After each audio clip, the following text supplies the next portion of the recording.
Early lines are out for the Maize and Blue. Let's check them out right here at the Voice of College Football, Michigan.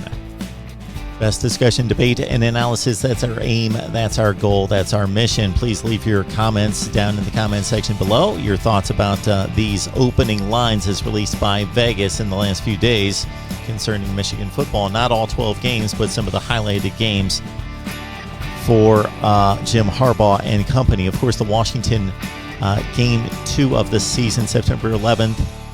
The game that was supposed to be the second part of the home-and-home series with the Huskies after Michigan was scheduled to play out in Seattle in 2020. Of course, that game was wiped out. The Huskies, an early 2.5-point favorite against the Maize and Blue. And keep in mind, Jimmy Lake had a 3-1 inaugural season in taking over for Chris Peterson, who was, I don't want to say handpicked, but basically Peterson gave Jimmy Lake his favor as he headed toward the exits there, surprisingly, with the Washington football program.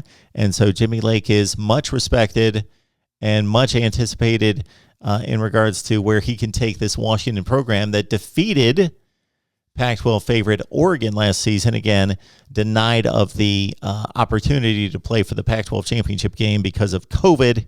And Washington, a 2.5-point favorite against Michigan. What do you think of that?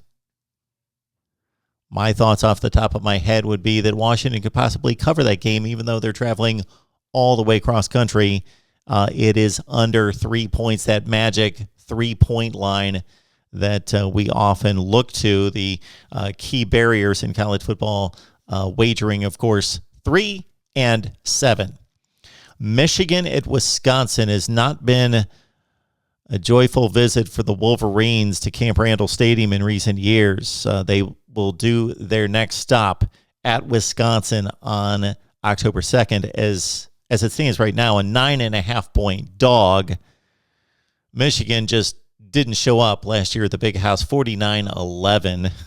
That game was just beyond a bludgeoning. The year before, similar at Camp Randall Stadium, down 28-0. Of course, the final score of 35-14 didn't even do Wisconsin's dominant justice. 28-0 at the half, and Wisconsin won on the road or won at home 24-10 back in 2017. So it's been Wisconsin killing Michigan at home recently. Graham Mertz in the offense, though, struggled down the stretch pretty much after that 20-for-21 5-touchdown effort against Illinois and Graham Mertz's debut. The Wisconsin offense struggled. Mertz in his second season against Michigan, and if they can't score more than one score against 3 of the top opponents on the schedule, how are they going to cover 9.5 against Michigan? But that has been exactly what they've done easily in the past 3 visits from Michigan. All right, Maize and Blue taking on Northwestern at home as a 9.5-point favorite on October 23rd. Of course, Pat Fitzgerald's club won the Big Ten Western Division for the second time in 3 seasons last year. It looks as though the Wildcats may down cycle with Ryan Helinski at quarterback, the transfer from South Carolina.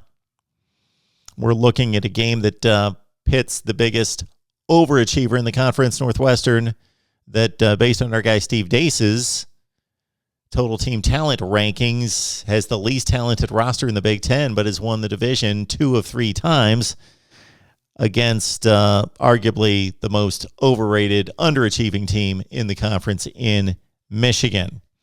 All right, the game at Michigan State right now, it looks as though Michigan will be a 6-point favorite on the road October 30th against one of its arch nemesis. Rocky Lombardi won't be around for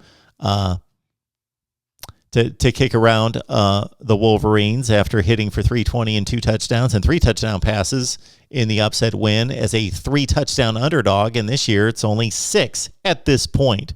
Of course, there are going to be games played at that point, and the perception of the teams and the lines will change significantly. The Michigan State quarterback battle will be interesting to follow and will be waged throughout August, as it will be in Ann Arbor. Again, Michigan, a 6-point favorite on the early offseason line against Michigan State on the road. Penn State, okay, If you ask most Big Ten fans about Michigan's showings in Happy Valley in recent years, they're going to think Michigan always gets blown out at Penn State. That's kind of the perception. I hear it all the time. Not really. Michigan has blown out Penn State generally in Ann Arbor, albeit they lost by 10 points in that 2020 shortened season. But really just the one blowout in Happy Valley. The last time Michigan was there was in 2019. They came back and Ronnie Bell dropped a potential game-tying touchdown. Michigan just suffered the one blowout in 2017 and actually beat Penn State in Happy Valley in 2015. So Michigan's actually fared okay in Happy Valley.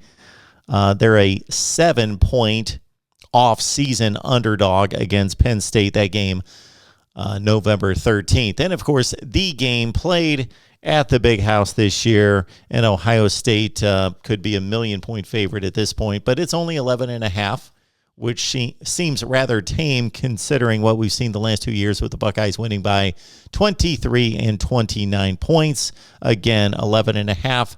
Ohio State will start a new quarterback, and, of course, one of the much overstated statistics from the offseason here is that for the first time in 50 years, Ohio State will start a quarterback who has never thrown a collegiate pass in week 1. But by the time they face the Wolverines, it will be game number 12. Your thoughts about the Michigan lines across the board?